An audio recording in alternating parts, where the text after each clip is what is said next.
네, 안녕하십니까. 이번 시간에는 부관의 가능성과 한계에 대해서 함께 살펴봅니다.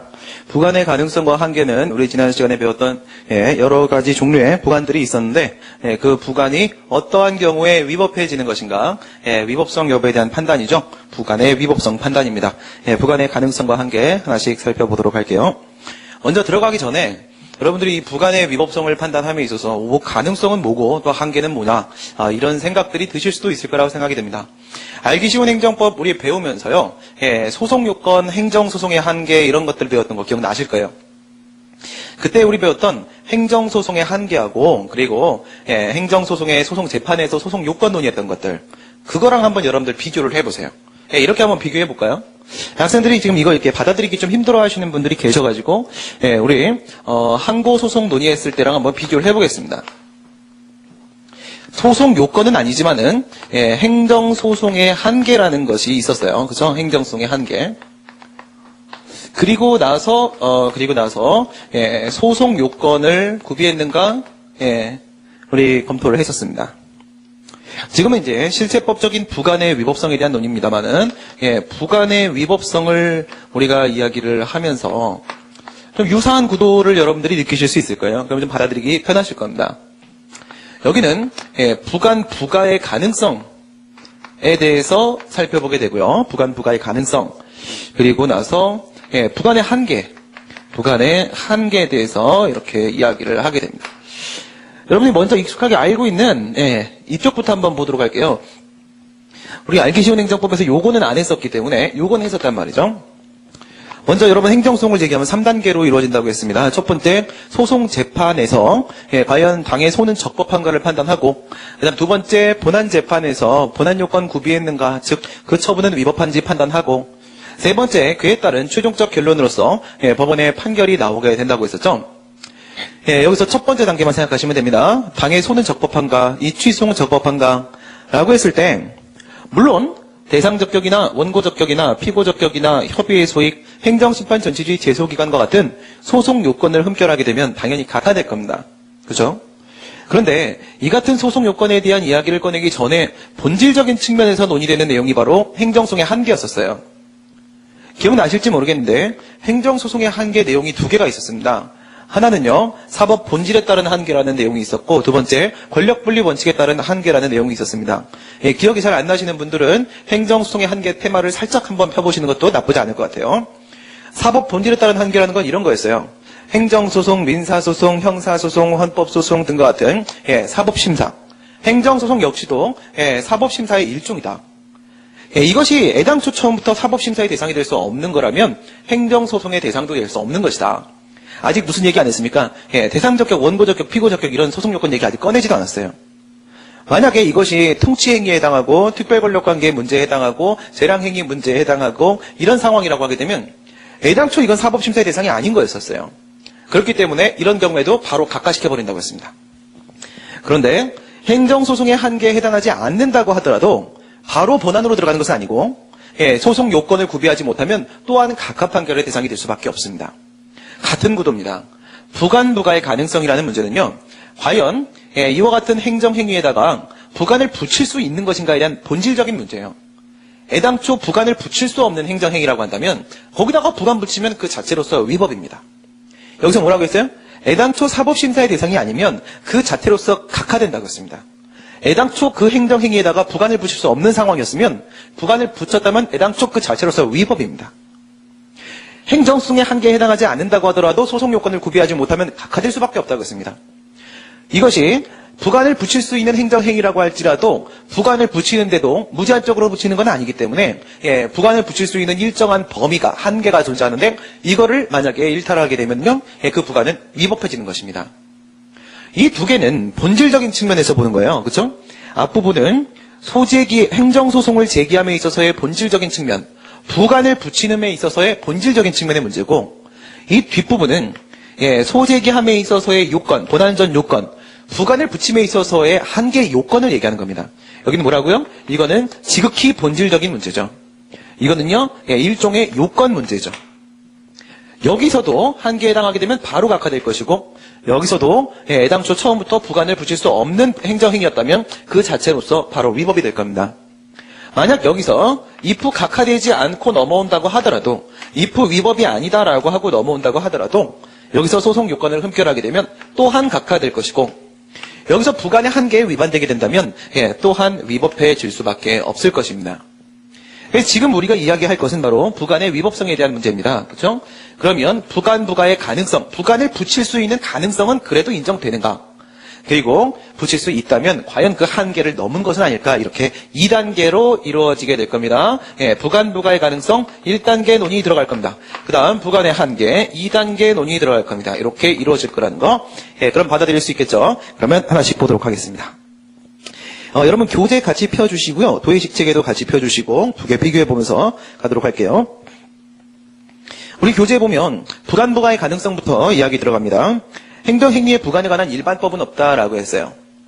부관의 행정소송에 관한 일반법, 행정소송법 있죠? 행정심판에 관한 일반법, 행정심판법 있고요. 행정절차에 관한 일반법, 행정절차법 있고요. 과태료 부과와 관련된 일반법, 행정질서기본법 있죠. 그렇죠?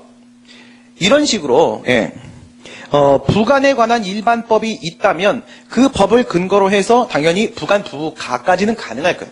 부관에 관한 일반법이 있으면 이거는요, 어쨌든 인정될 수 있는 겁니다. 그럼 바로 넘어가면 되는 거예요. 근데 일반법이 없다라는 거죠. 일반법이 없다. 우리 도의식 체계도 보시게 되면 부관의 종류는 크게 두 개가 있다. 그죠? 위쪽에 길게 법정 부관이 있습니다. 그죠? 법정 부관 우리 지난 시간에 배운 거 기억나시죠? 법에 의해서 바로 부관은 붙어 있는 겁니다. 부과된 거예요. 법에서 어떤 부관을 붙이는지까지 정확하게 구체적으로 명시를 해놓은 겁니다. 예를 들어서 수산업법에 보시게 되면요. 업 면허를 할 때는 반드시 종기를, 기한을 붙이도록 하고 그 기한은 10년이라고 정해놨습니다. 그러면 업 면허라는 것을 행정청이 할 때는요. 반드시 그 10년짜리를 붙일 수밖에 없는데 이 10년이라는 기한을 붙일 때 이 10년이라는 기한을 붙이는 것이 행정청의 의사로서 붙이는 게 아니란 말이죠. 이미 법에서 붙여놓은 것입니다. 이런 게 법정부관이죠. 법정부관과 이제 비교되는 개념이 바로 행정행위의 부관이었습니다. 행정행위의 부관은 행정청의 의사로서 부관을 붙이는 것이었습니다. 지금은 부관 부과의 가능성에 대한 이야기를 하고 있습니다. 그런데 오른쪽에 보시면 일반법이 없다. 일반법이 행정행위에다가 부관을 붙일 수 있다. 행정행위에 부관을 붙이는 것까지는 우선 가능하다라는 내용을 규율하는 일반법이 없어요.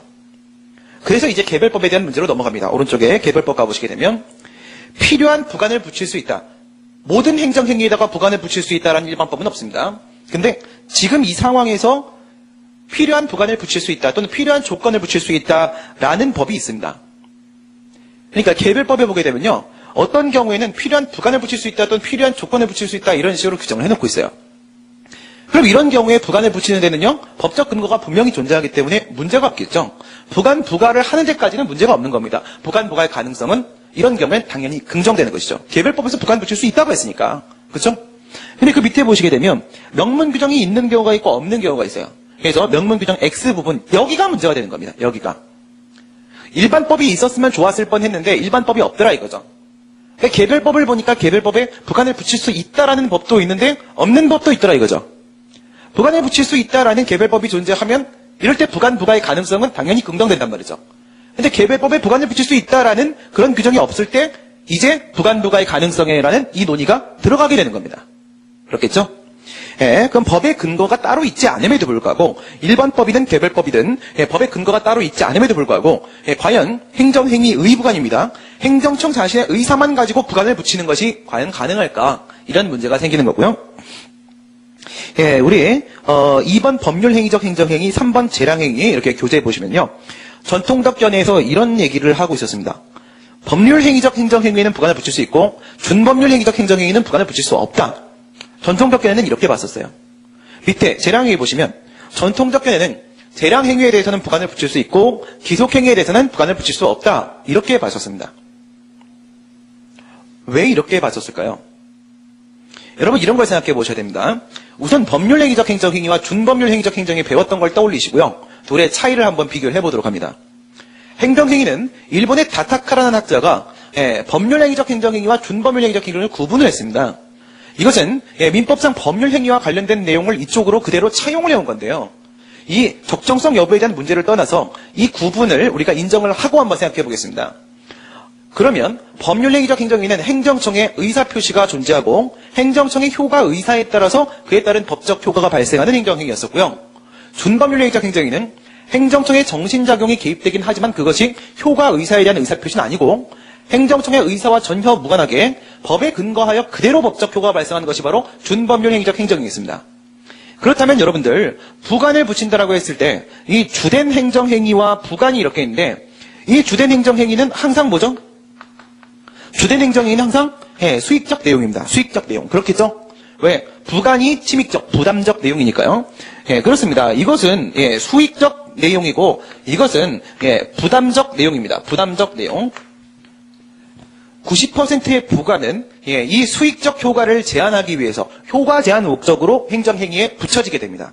그러면 여기에 있는 이 수익적 효과가 플러스 10의 효용을 발생시키는 수익적 효과라고 생각해 보시고요. 그 다음 여기에 있는 이 부담적 효과가 마이너스 2의 효과를 발생시키는 부담적 효과다라고 생각해 보세요. 근데 말입니다. 지금 우리가 이야기하고 있는 것이 바로 무엇이냐면 이거예요. 이 행정행위가 과연 법률 행위적 행정행위야 아니면 준법률 행위적 행정행위야 이런 얘기를 하고 있죠. 법률 행위적 행정행위는 행정청의 의사라고 했습니다. 그렇죠? 얘는요. 행정청의 의사로서 그렇죠? 행정청의 의사로서 법적 효과를 발생시킨다. 수익적 효과를 발생시켜 준 겁니다. 준법률 행위적 행정행위는 행정청의 의사로서 이 수익적 효과를 상대방에게 인정해 준 건 아니었습니다. 그러면 이 플러스 10이라는 수익적 효과를 그 상대방 갑에게 준 사람이 누굽니까? 이 수익적 효과를 준 사람은 얘는 행정청이 준 게 맞습니다. 행정청이 자기 의사로서 10을 준 겁니다. 그러면 준법률 행위적 행정행위는 근거 법규에 그대로 근거하여 법적 효과가 발생한다. 수익적 효과가 발생한다. 라고 했으니 이건 입법자가 준 겁니다. 입법자가 준 효과입니다. 플러스 10은. 그러니까 과연 이 부관이라는 것이 효과 제한이라고 했죠. 효과 제한이라고 한다면 효과 제한 목적으로 부관을 붙인다면 이것은 다른 뜻으로 어떻게 해석할 수 있냐면 수익적 효과의 회수라고 우리가 해석할 수 있습니다. 수익적 효과, 아래에 있는 플러스 10이라는 수익적 효과를 다시 회수하여 드리는 겁니다. 다시 불러드리는 거예요. 행정청이 자신의 의사로서 플러스 10을 줬으면 자신의 의사로서 행정행위의 부관 얘기하고 있죠. 행정청의 의사로서 부관을 붙이는 경우를 얘기하고 있습니다. 자신의 의사로서 10을 줬으면 내가 준 10이니까 자신의 의사로서 마이너스 1을 다시 걷어들일 수도 있다 이겁니다. 그러나 준법률 행위적 행정행위의 경우에는 이 플러스 10의 효과를 상대방에게 준 것이 행정청이 아니라 입법자가 준 겁니다. 입법자가 준 것을 행정청이 자기 의사로서 다시 걷어들이는 것은 불가능하다라고 봤던 겁니다. 이해가 되시죠? 내가 준 거를 내가 좀 다시 걷어들이는 거는 가능하다는 거예요. 왜? 그러면 애당초 처음부터 8만 줘도 상관이 없었던 거니까요. 그렇죠? 그런데 남이 준 거를 뺏어오는 건 불가능하다는 겁니다. 입법자가 준 걸 행정청이 뺏어오는 거는 안 된다라고 봤던 주장이에요. 전통적 견해가. 물론 그럴듯합니다. 이름 그럴듯해요. 그 위에 보시게 되면 부관부과의 가능성 문제점에서 제가 부관을 어떻게 정의할 것인가, 어떤 행정행위에 부관을 붙일 것인가, 이런 문제가 바로 부관부과의 가능성 문제다라고 이렇게 책에 써놨는데요. 이게 무슨 말씀이냐면 부관을 어떻게 정의할 것인가가 바로 법률행위적 행정행위 이 부분입니다. 옆에다 써놓으세요. 여러분들 연결시키시기가 좀 힘들 거예요. 나중에 기억이 안 날 겁니다. 법률행위적 행정이 옆에다가 부관을 어떻게 정의할 것인가 이 문제구나. 재량행위 옆에다가 어떤 행정행위에다가 부관을 붙일 것인가 이 문제구나. 연결 우선 시켜놓으세요. 왜 이렇게 볼 수 있는 거냐면 지금 우리가 부관을 어떻게 정의를 했냐면요. 지금 최근 견해에 따르면 효과 제한, 요건 보충, 새로운 의무 부과 목적으로 주된 행정행위에 부과하는 종된 규율이 바로 부관이라고 우리가 배웠습니다. 근데 말이에요. 과거에는 부관을 이렇게 정의했었더랍니다. 종래견해요. 종래견해. 과거에는 부관이란 효과 제한 목적으로 주된 행정행위라고 하지 않았어요. 주된 의사표시에 부과한 붙여놓은 종된 의사표시다. 종된 의사표시. 이게 바로 부관이다. 이렇게 봤었습니다. 그러니 이 부분을 보시면 뭐예요? 주된 의사표시에다가 부관을 붙인다라고 했으니 이거는 준법률 행위적 행정행위를 배제하는 겁니다. 행정청의 의사표시로서 수익적 효과 플러스 10을 줄 때만 그때만 부관을 붙일 수 있다라고 정의를 했었습니다. 그래서 부관을 어떻게 정의할 것인가? 전통적 견해, 종래 견해과 그다음 지금 현대의 최근 견해에 따른 부관에 대한 정의의 차이점. 그 차이점에서 이 밑에 있는 법률행위적 행정행위에도 전통적 견해와 새로운 견해가 이렇게 나눠지는 겁니다. 그러니까 옛날에 저런 식으로 정의했으면 이런 식으로 볼 수밖에 없었던 거죠. 그리고 너무 당연한 필연적 결과입니다. 이거 이상한 게 아니에요.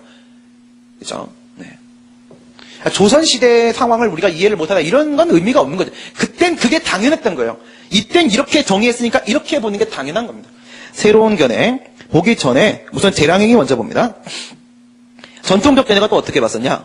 재량행위는 부관을 붙일 수 있는데 기속행위는 부관을 붙일 수 없다 이렇게 봤습니다. 이거는 어떤 행정행위에다가 부관을 붙일 것인가 이런 문제예요. 어떤 행정행위에다 부관을 붙일 것인가? 이건 어떻게 지금 접근을 하고 있는 거냐면 이런 식의 상황이 아니라 뭐 이런 얘기는 여러 번 드린 것 같은데 1, 2, 3의 요건을 충족하면 A라는 수익적 처분을 can 할 수 있다 이렇게 돼 있었던 거죠. 그러면 갑이라는 사람이 이 1, 2, 3의 요건을 법률 요건을 충족을 해서 A 허가 처분 신청을 했다라고 할지라도 뭐 할 수 있습니까? 할 수도 있고 안 할 수도 있는 거죠. 이게 플러스 10의 효용을 발생시키는 정도의 수익적 효과라고 한다면 여기서는 플러스 10의 효용이 발생할 것이고 여기서는 아무런 효용이 발생하지 않을 겁니다. 그러면 이 사이에 있어서의 법적 효과는 행정청이 결정할 수 있는 거죠. 할 수도 있고 안 할 수도 있고 뭐 할 수 있어요? 중간에 아무 데나 점 찍을 수도 있고 중간에 아무 데나 점 찍을 수도 있다는 뜻은 바로 여기서 뭐 할 수 있다? 부관 붙여서 할 수도 있는 거죠. 근데 이 부관이 만약에 마이너스 2의 부담적 효과를 발생시키는 거라고 한다면 여기서는요 사실은 이제 플러스 8을 인정을 해준 거가 되는 겁니다. 그러니까 이게 재량행위인 경우에는 즉 이 주된 행정행위가 재량행위인 경우에는 할 수도 있고 안 할 수도 있고 부관 붙여할 수도 있고 그러니까 재량행위에 대해서는 부관을 붙일 수 있는 데 있어서 문제 없다 이겁니다. 근데 만약 이것이 기속행위라고 한다면 요건을 구비했으면 뭐 갖다 붙이면 안 되고 A를 그대로 이렇게 줘야 됩니다. 그렇죠? 행정청은 법을 그대로 기계적으로 집행을 해야만 합니다. 해야 한다라고 이비적이고 아주 확정적으로 규정이 돼 있으니까 행정청은 그대로 따라야 되는 것이고 A를 줘야 됩니다. 다른 거 주면 안 됩니다. 뭐 붙여서 주면 안 됩니다. 조건 달면 안 됩니다. A를 줘야 됩니다. 이런 경우가 언제냐면요. 교수님 사례집들 보면 이런 게 있어요. 부관에 대해서 취소송을 제기하는 경우도 있지만 부관에 대해서 무효확인송을 제기하는 경우도 있는데요. 부관이 위법할 때도 무효일 때가 있습니다. 그러면 어떤 경우가 그럴까요? 대부분은 취소지만 건축허가에다가 부관 붙이면 무효입니다. 건축법 제11조에 따른 건축허가는 강학상 허가이고 그것은 기속행위의 성질을 띱니다. 건축법상의 요건을 구비했으면 건축허가를 해야 되는 것이지 거기다 부관 붙여서 건축허가하면 안 됩니다. 기속행위는 부관을 붙일 수 없습니다. 절대로 부관을 붙일 수 없는데 부관을 붙였으니 그 부관은 위법하고 또한 너무나도 중대하고 명백하여 무효라고 보는 겁니다. 이런 이유에서 재량행위에는 붙일 수 있고 기속행위에는 붙일 수 없다고 봤던 겁니다. 그럼 우리 도의식 체계도로 한번 와보시게 되면은 주된 행정행위가 오른쪽에 법률행위적 행정행위와 준법률행위적 행정행위로 크게 나눴습니다. 그리고 제가 다시 법률행위적 행정행위를 기속행위와 재량행위로 이렇게 나눴습니다. 그러면 여기서 법률행위적 행정행위와 준법률행위적 행정행위로 먼저 나눈 것이 바로 방금 논의했던 첫 번째 논의고 다시 법률행위적 행정행위 안쪽에서 재량행위와 기속행위를 구분한 것이 바로 두 번째 논의입니다. 물론 여러분 준법률행위적 행정행위는 행정청의 의사가 전혀 개입되지 않기 때문에 법적 효과 선택에 대한 의사가 개입되지 않기 때문에 재량행위가 존재하지 않습니다. 준법률행위적 행정행위는 100% 기속행위예요. 근데 제가 왜 그림에서 준법률행위적 행정행위 쪽에 대해서는 뭐 재량이고 기속이고 이런 걸 안 써놨을까요? 여기는 재량이라는 것이 존재할 수 없는 영역이기 때문에 준법률행위적 행정행위 내에서의 재량 기속 논의 자체가 무의미합니다. 재량이라는 것이 존재할 수도 있어야지 논의가 의미가 있는데 준법률행위적 행정행위는 무조건 기속행위이기 때문에 재량 기속의 논의에 의미가 없어서 제가 지워놓은 겁니다. 표시를 안 해놨어요. 그렇죠? 여러분들이 제 도해를 가지고 보시면 이해를요, 여러분들이 수업을 들으면서 귀로 이해하는 것보다 훨씬 더 배가해서 이해를 하실 수가 있는 거예요. 실수를 다 막을 수 있죠. 그 다음 오른쪽에 보시게 되면 우선 준법률행위적 행정행위는 부관부가 X라고 되어 있죠. 위에서부터 3개의 칸이 있는데 맨 밑에 칸에 보면 부관부가 X라고 되어 있는 거. 이게 바로 첫 번째 논의입니다. 법률행위적 행정행위와 준법률행위적 행정행위에서 앞에 거는 부관 붙일 수 있고 뒤에 건 붙일 수 없다라는 것은요. 여기서 가장 확실한 것은 준법률행위적 행정행위는 붙일 수 없다. 이게 확실한 부분이거든요. 왜냐하면 그림에서 보시는 것처럼 법률행위적 행정행위 안에는 재량과 기속이 공존하고 있단 말이죠. 그러다 보니까 우리 교재의 두 번째에 있는 재량행위 이 논의는 위의 첫 번째 논의의 법률행위적 행정행위 안에서 추가 논의로 2단계로 들어오고 있는 거예요. 그럼 1단계 논의에서 우리가 분명하게 끌어낼 수 있는 것은 준법률행위적 행정행위에 대해서 부관 붙일 수 없다. 여기까지입니다. 준법률행위적 행정에 대해서 부관 붙일 수 없다. 여기까지입니다. 그럼 밑에 세 번째 칸이 바로 첫 번째 논의죠. 위에 두 개 칸이 뭐예요? 재량행위는 부관부가 동그라미, 기속행위는 부관부가 X. 이게 바로 두 번째 논의입니다. 그러면 이제부터 우리는 이 같은 전통적 견해를 깰 겁니다. 어떻게 깰 건지를 한번 보세요. 어떻게 깰 건지. 그럼 밑에 있는 위에서부터 여러분들 번호를 붙여갖고 부관부가 동그라미가 동그라미 1번, 부관부가 X가 동그라미 2번, 맨 밑에 있는 부관부가 X도 동그라미 3번. 그러면 동그라미 3번은 1단계 논의고 동그라미 1, 2번은 2단계 논의죠. 1단계 논의의 전통적 견해 깨버리겠습니다. 동그라미 3번 깨면 되죠. 옆에 뭐라고 되어 있어요? 여권 발급과 인감증명서 발급이죠. 무슨 말인지 이해되세요? 여권 발급이나 인감증명서 발급이라는 것은요, 뭐에 해당합니까? 그 법적 성질이 공증입니다. 공증. 그렇죠? 국가가 공적으로 확인해주는 행위입니다. 국가가 공적으로 확인해주는 공증입니다. 공증행위예요. 확인, 공증, 통지, 수리는 준법률 행위적 행정입니다. 그럼에도 불구하고 우리가 여권을 발급받으면 여권에 유효기간이 있습니다. 인감증명서에도 유효기간이 있습니다. 그것이 바로 우리가 알고 있는 가학상 기한 중에 종기죠. 종기. 여기까지만 의미를 갖는다. 준법률 행위적 행정행위도 예외적으로 부관이 붙는 경우를 우리가 확인했습니다. 첫 번째 전통적 견해 깨버렸습니다. 그 다음 위에 동그라미 1번과 2번 여기서 두 번째 전통적 견해를 깨보도록 하겠습니다. 재량행위에 대해서는 부관을 100% 붙일 수 있는 것처럼 얘기했는데 여기다가 어떤 예외 사유를 던지면 되겠어요? 공무원 임명과 귀화 허가를 던져버리면 됩니다. 그렇죠? 네. 군인 공무원을 임명할 때 조국통일조건부 공무원 임명 처분 이렇게 해도 됩니까? 안 되죠.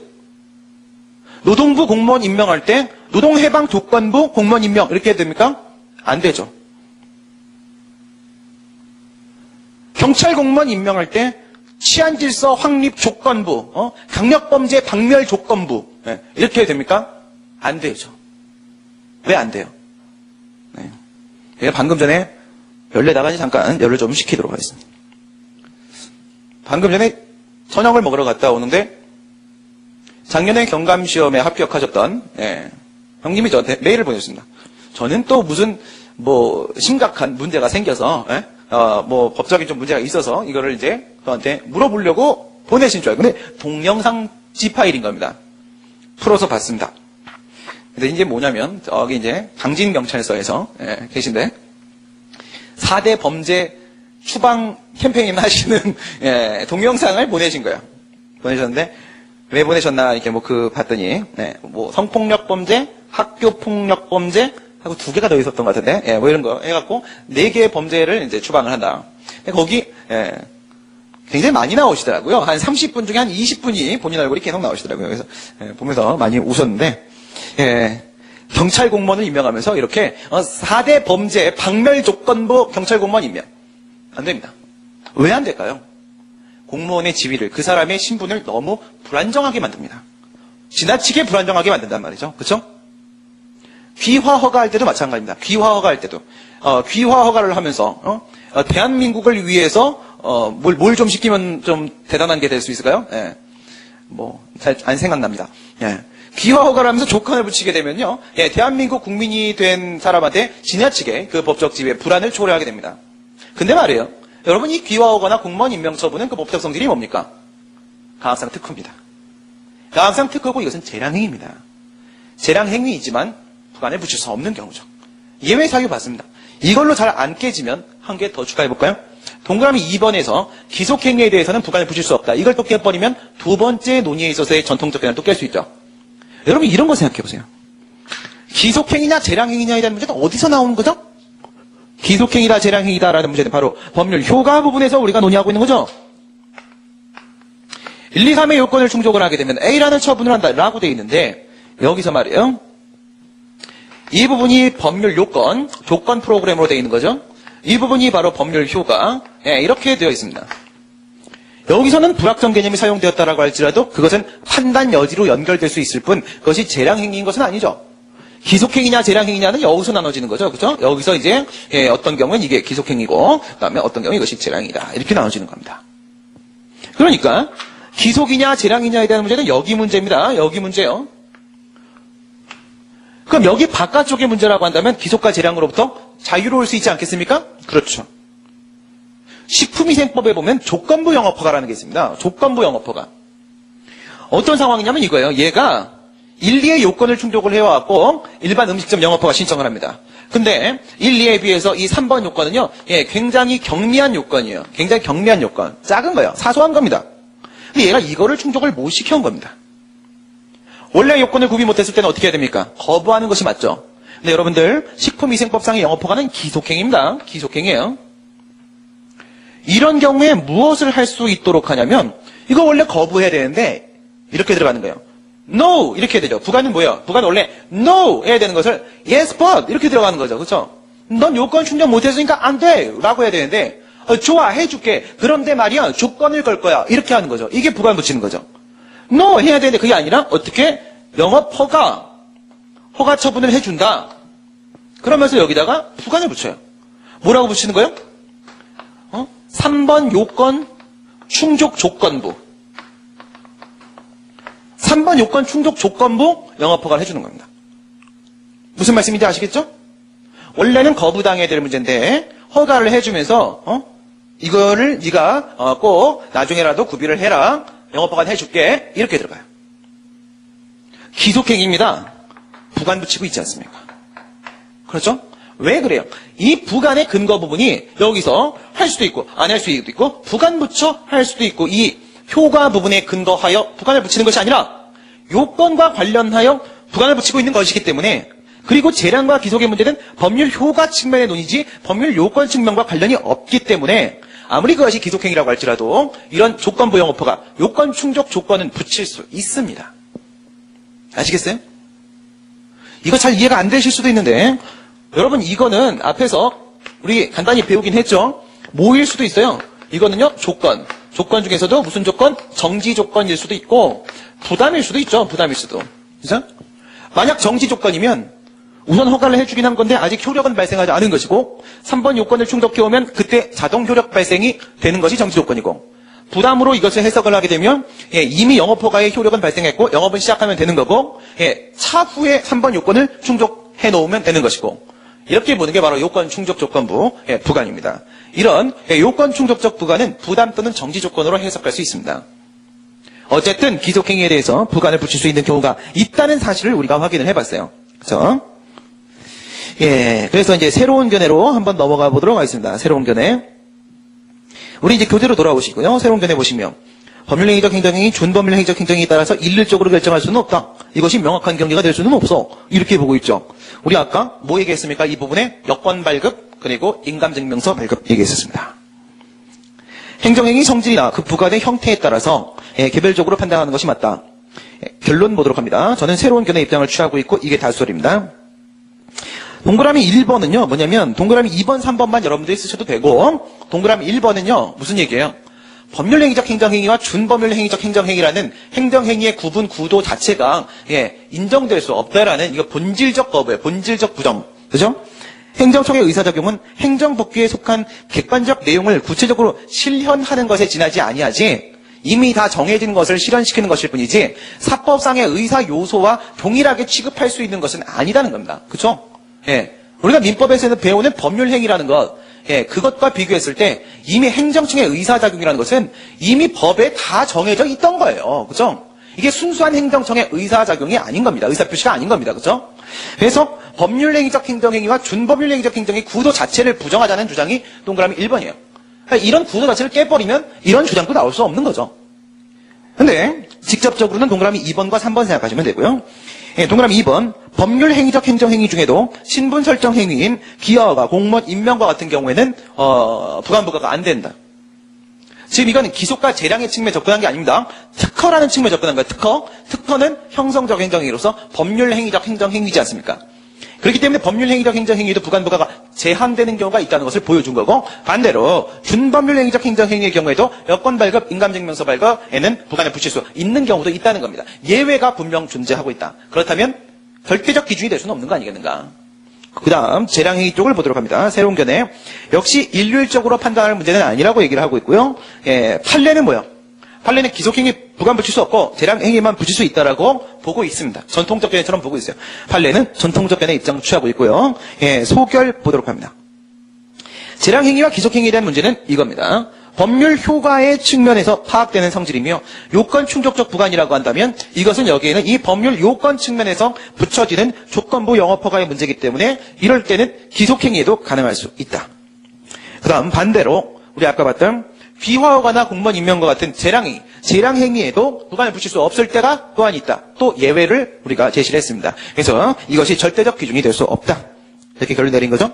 우리 도에 보시게 되면 도에 큰 네모가 바로 뭐예요? 큰 네모가 새로운 견해입니다. 개별적으로 판단하자. 왜? 이 안에 예외를 제가 3개를 지금 집어넣고 있죠. 이렇게 조그만 길기다랗게 되어 있는 조그만 박스들.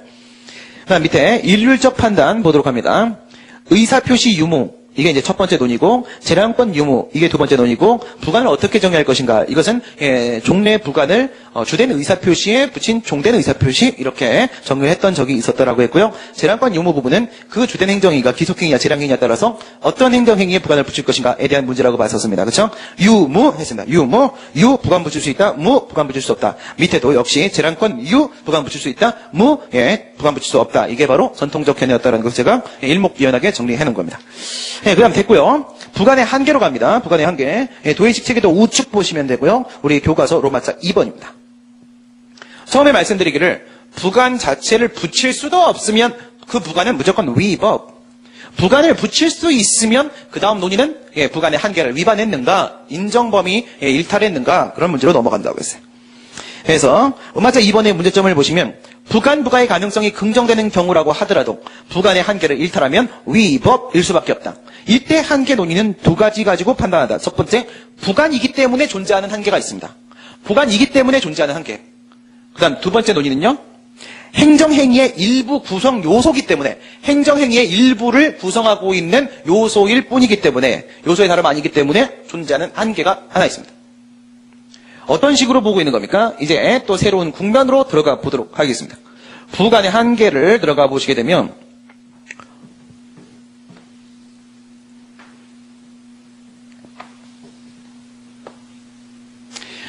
부관이라는 렌즈로 한번 보도록 하고요. 그것이 아니라 행정행위의 렌즈로 한번 보도록 하겠습니다.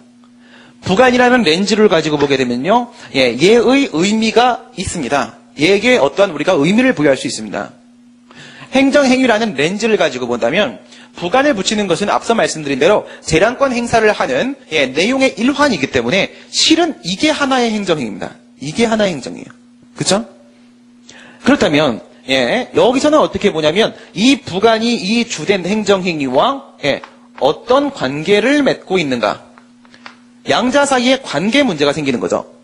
밑에 있는 주된 행정행위하고 여기에 있는 이 주된 행정행위하고 그 다음에 여기에 있는 이 부관을 붙인다고 했을 때 이건 부관으로서의 한계입니다.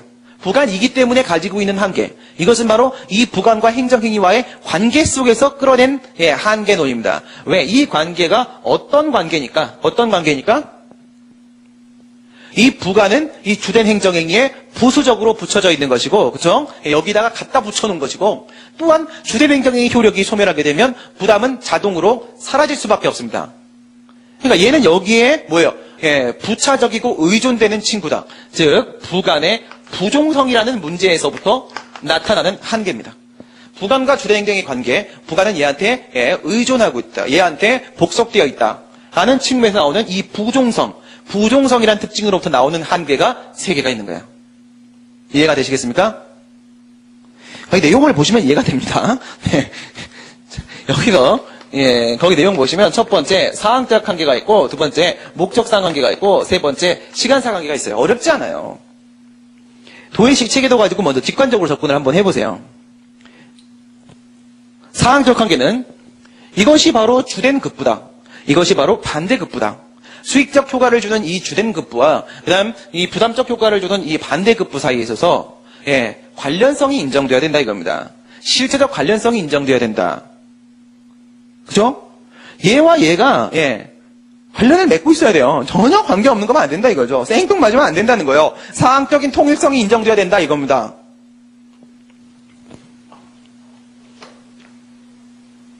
(30년) 식당 운영 경력이 있는 갑은 종로경찰서에 구내 식당이 없다는 것을 알고는 종로경찰서 건물 내에서 식당을 운영하기 위하여 종로경찰서장에게 별관 1층을 식당으로 사용하게 해달라는 사용허가를 신청하였는데 종로경찰서장은 관내 종각파출소가 사무실이 너무 좁아서 근무하기 힘들다는 점을 고려하여 갑에게 사용허가를 해줄 테니까 종각파출소를 2층으로 증축해줄 것을 조건으로 붙였다.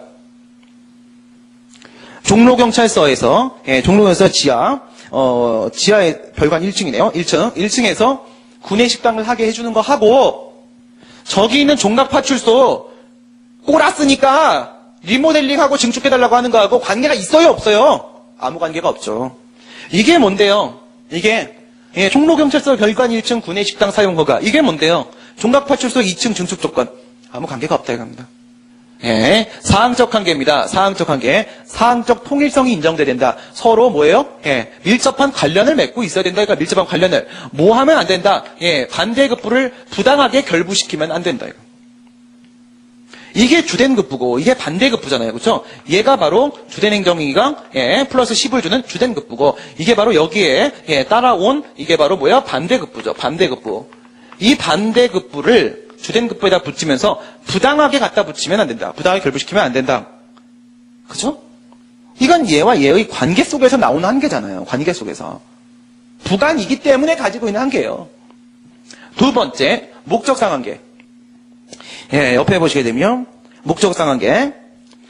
부관이라는 것은 효과 제한의 효과를 발생을 시키는데 이것이 주된 행정행위의 본질을 위협하는 정도까지 넘어가면 안 된다.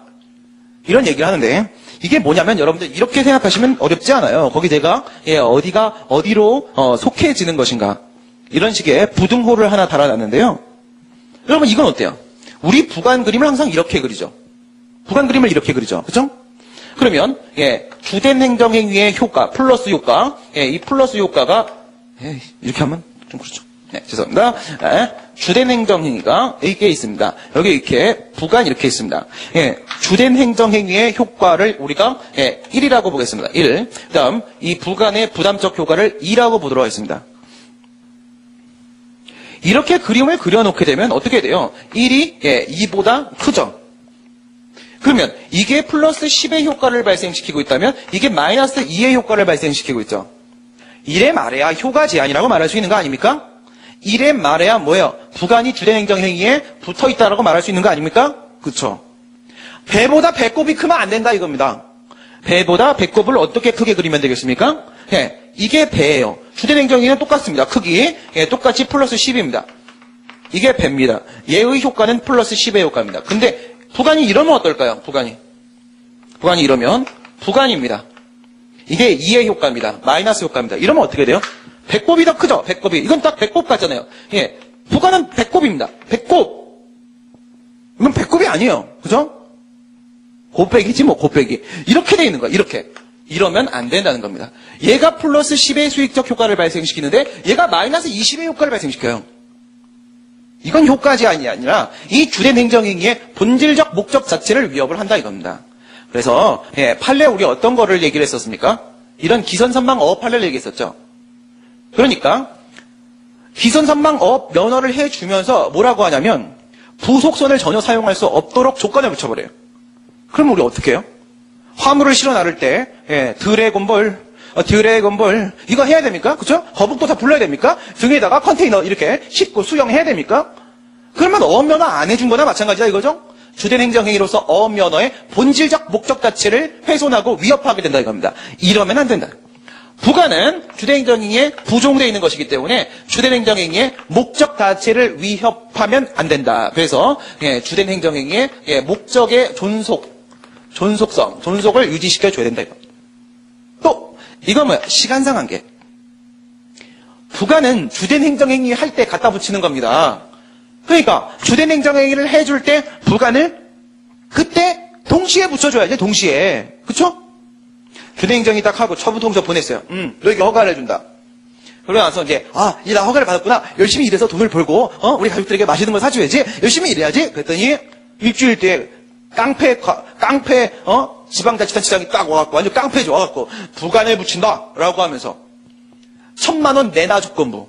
기부채납이죠, 기부채납. 1,000만 원만 빌려줘. 이런 시간입니까? 삥 뜯는 겁니까? 그리고 나서, 지방자치단체장이 1,000만 원 값을 다 먹은 다음에, 또 얘 열심히 일해갖고 또 1,000만 원 더 벌어놓으니까, 또 와갖고, 1,000만 원 더 줘. 이렇게 부관 붙여도 됩니까? 안 되죠. 사후부관입니다, 사후부관. 부관을 사후에 붙이게 되면 그 상대방의 법적 안정성이 너무 심각하게 위협받습니다. 동시에 붙여야 됩니다. 부관은 동시에 붙여야 됩니다. 그렇죠? 예, 부관의 뭐예요? 예, 시간적 동시성입니다. 그렇죠? 이거는 부관과 주된행정 행위의 관계 속에서 나온 한계란 말이에요. 그렇죠? 이런 내용이었었고요. 그 다음 행정행위로서의 한계 봅니다. 이건 부관의 렌즈로 이렇게 봤던 거고 여기는 뭐야? 결국은 실은 이게 하나의 행정행위죠. 이게 하나의 행정행위라면 여기 있는 이 부관은 뭐예요? 행정행위의 내용 중 하나입니다. 그 행정행위의 내용 중 하나예요. 그렇죠? 그런 점에서 논의가 되는 게 바로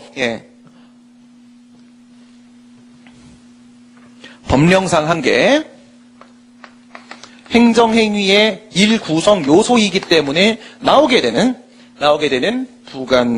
부관의 한계인데, 첫 번째는요, 법령상 한계. 그 다음 두 번째는요, 내용상 한계. 그 다음 세 번째는요, 일반법 원칙상 한계.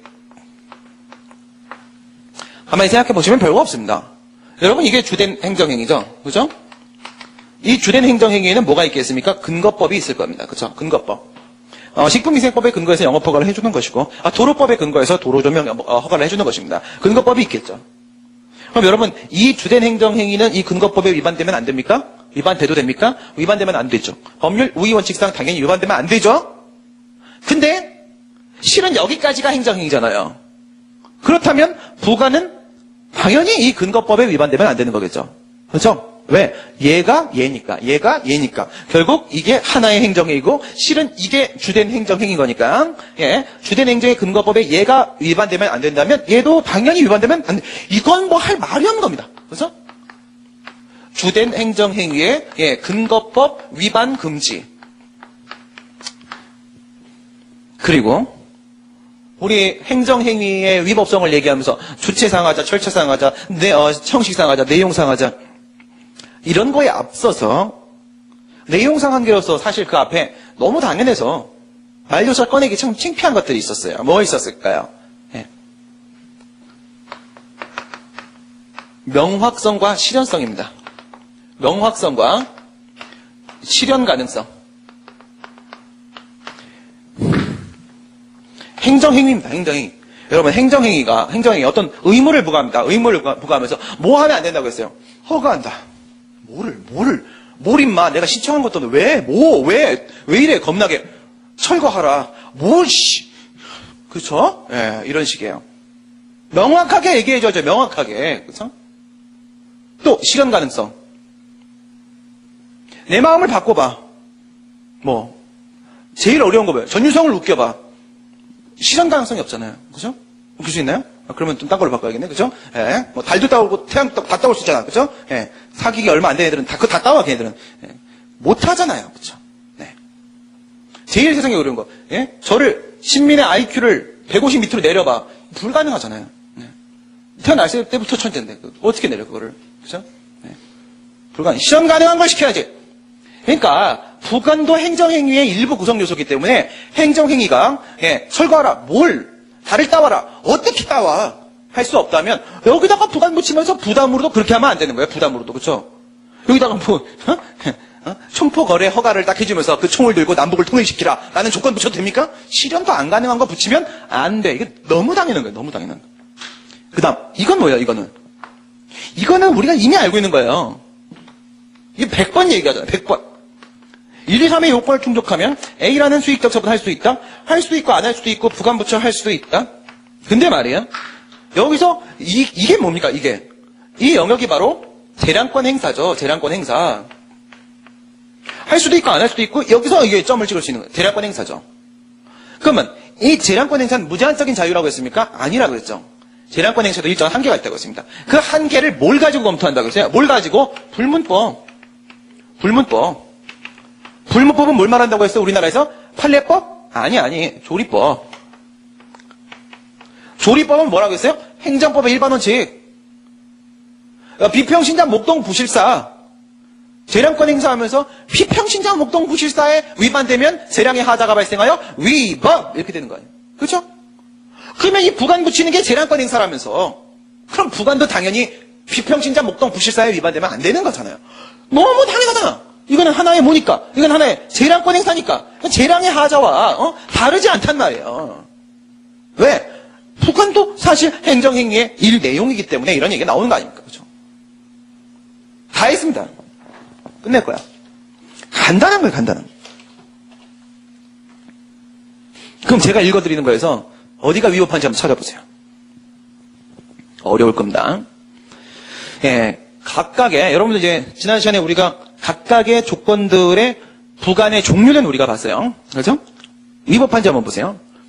을지장은 도심 도로에서의 무질서한 상행위를 근절시키기 위하여 노점상을 전면 금지함과 동시에, 예. 그러니까 동대문 같은 경우 생각하시면 됩니다. 노점상을, 거기 이제 노점상만 있었죠. 저 학교 다닐 때는 노점상만 있었어요.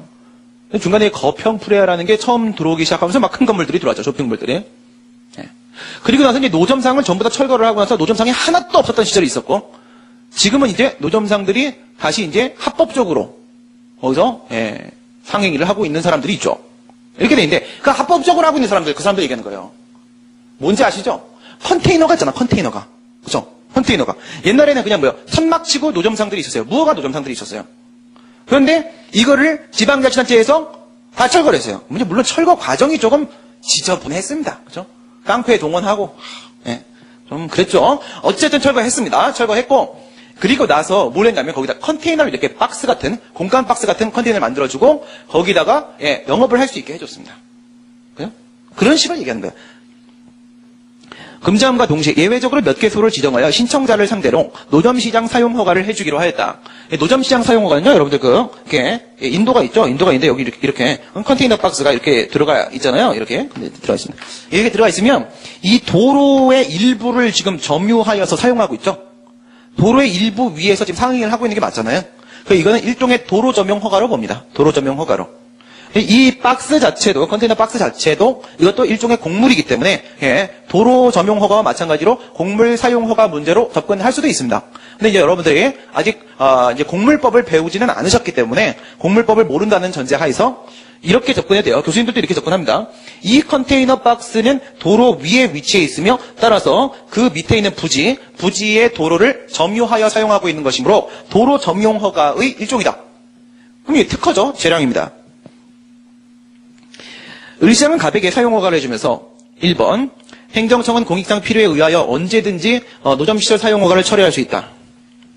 언제든지 사용 허가를 처리할 수 있다. 1번이었죠. 예, 무슨 뜻이에요? 철회권 유보. 행정청에게 일정한 사유가 발생했을 때 처리할 수 있는 권한을 인정했습니다.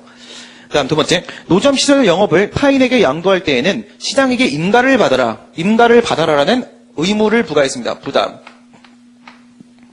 3번, 제세 및 공과금 이외에 영업소득의 20%를 시에 납부하라. 예, 돈을 내라고 합니다. 금전급부 부담. 그 다음, 계약기간은 1년으로 한다. 뭐, 너무 간단하네. 기한.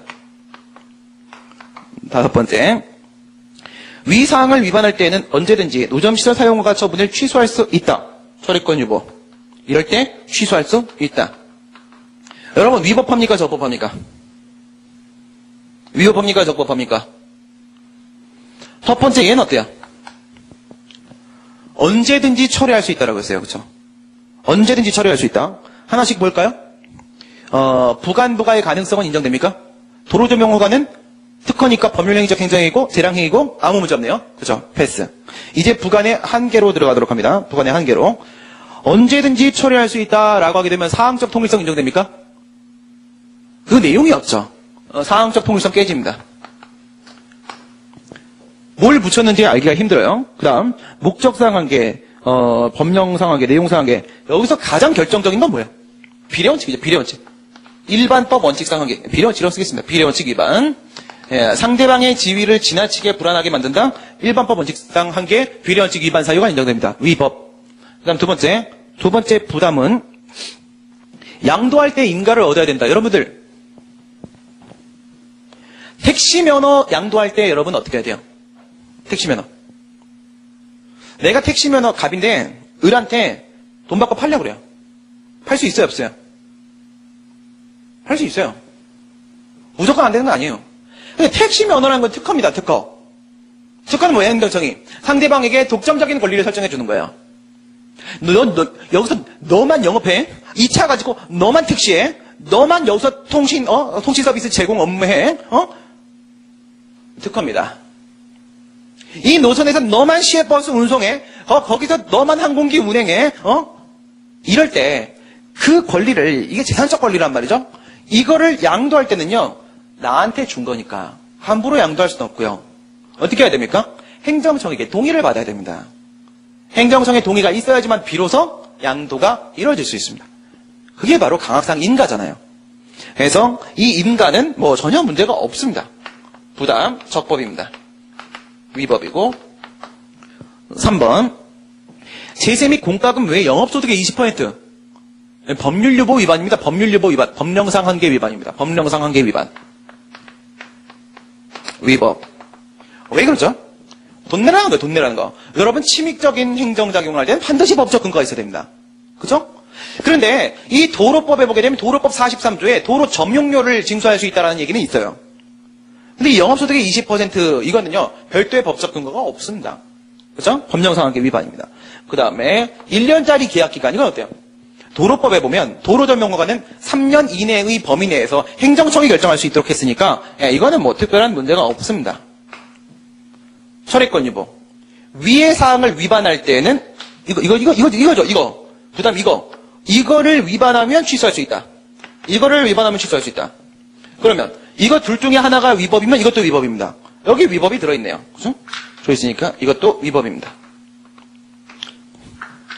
우리 이렇게 5개의 조건이 동시에 붙어있는 경우, 보통 처분은 이래요. 여러 개 부관이 막 붙어있단 말이죠. 그죠?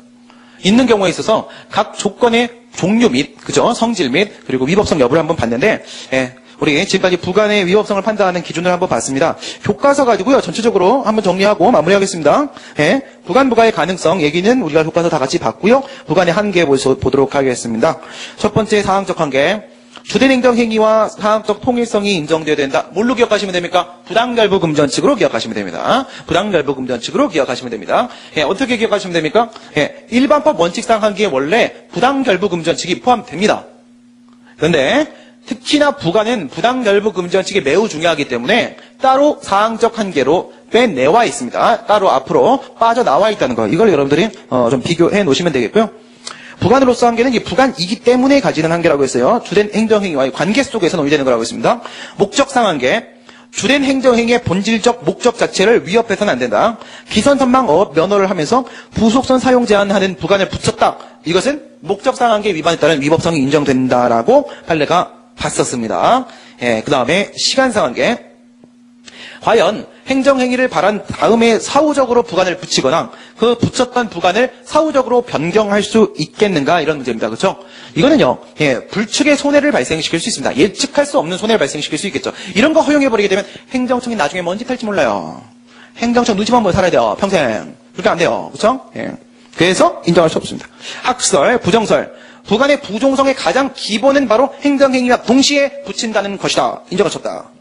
제한적 긍정설. 나중에 부관 붙여도 돼. 라는 법에 근거가 있다면, 상대방의 동의가 있다면 굉장히 침입적이죠. 나중에 붙이는 거. 근데 상대방이 괜찮아요. 이런 식이라면 사후부관 유보. 처음에 이런 상황이 발생하면 철회권 유보가 있듯이 사후부관 유보를 붙여놨었다면, 그리고 그 유보 사유가 발생했다면, 뭐 이건 상관없는 거죠. 그죠? 부담 긍정설. 아니, 여기다가 부관을 이렇게 붙이는데 이 부관이 만약에 부담이면, 부담은 처분이니까 그냥 뭐 하나의 처분했다고 생각해. 부담에만 붙일 수 있어. 부담 붙였다고 생각하지 마. 난 부담 붙인 거지만 그냥 내가 또 다른 처분했다고 생각해. 이게 억지 있어, 억지. 에휴. 그죠? 판례 보도록 합니다. 판례. 법령상 근거, 상대방의 동의, 사후부관 유보가 있는 경우 왜? 이랬어요. 그래서 판례가 제한적 긍정설이 얘기했던 예외 사유 3개에다가 추가로 뭘 던져냐면요. 사정 변경을 던졌어요. 사정 변경. 이런 경우에는 사후보관이 허용될 수 있다라고 봤었습니다. 이 판례 입장이 맞습니다. 판례 입장이. 우선 아까 말씀드린 대로 제한적 긍정설에서 예외적으로 사후보관을 붙일 수 있는 3개는요. 전혀 문제가 없어요. 전혀 문제가 없는데 이 판례가 추가한 이 사정 변경. 여러분 우리 사정 변경 뭐라고 배웠나요? 철회 사유로 배웠습니다. 철회 사유. 그렇죠? 철회 사유. 철회 사유 뭐 있었어? 행정행위의 철회. 행정행위의 철회. 행정행위의 취소에는 직권 취소와 철회가 있으며 직권 취소는 그 처분이 위법할 때 법상 직권 취소 사유가 발생했을 때 2개밖에 없고 철회는 부동철사 개벽. 부동철사 개벽. 천지가 개벽할 일이야. 내가 아무리 요즘에 운동을 안 했어도 철사를 좀 구부러 보려고 하는데 철사가 안 움직여. 나 참 미쳐버리겠네. 천지가 개벽하겠네. 다시는 이런 운동 안 해. 헬스장 끄는 거 철회. 여기 뭐 있어요? 사정 변경 있지 않습니까? 부담 불이행, 상대방의 동의, 철회권 유보, 사정 변경, 법령 개정, 법령상 철회 사유. 사정 변경 있잖아요. 원래는 뭡니까? 사정 변경이 발생하면 주된 행정행위 자체를 아예 철회시켜야 되는 상황이에요. 아예 철회시키는 것보다는 이거를 어떻게 하는 것보다 없애버리는 것보다는 하나 더 붙여서 마이너스 2 플러스 10 그래도 총 플러스 6을 남기는 게 낫잖아요. 맞죠? 사정 변경 발생했을 때 그냥 철회시키는 것보다 사후보관 붙이는 게 이게 국민에게 훨씬 더 유리합니다. 한번 허용할 수 있잖아요. 판례 생각 잘했네. 행정행위로서의 한계는 뭐 너무 당연한 거여서 따로 제가 더 설명드릴 것도 없습니다. 예, 지금까지 부관의 위법성을 우리가 판단할 수 있는 기준으로서 부관 부과의 가능성 및 부관의 한계에 대해서 우리 전반적으로 함께 살펴봤습니다. 예, 수고들 많이 했습니다. 수고하셨습니다.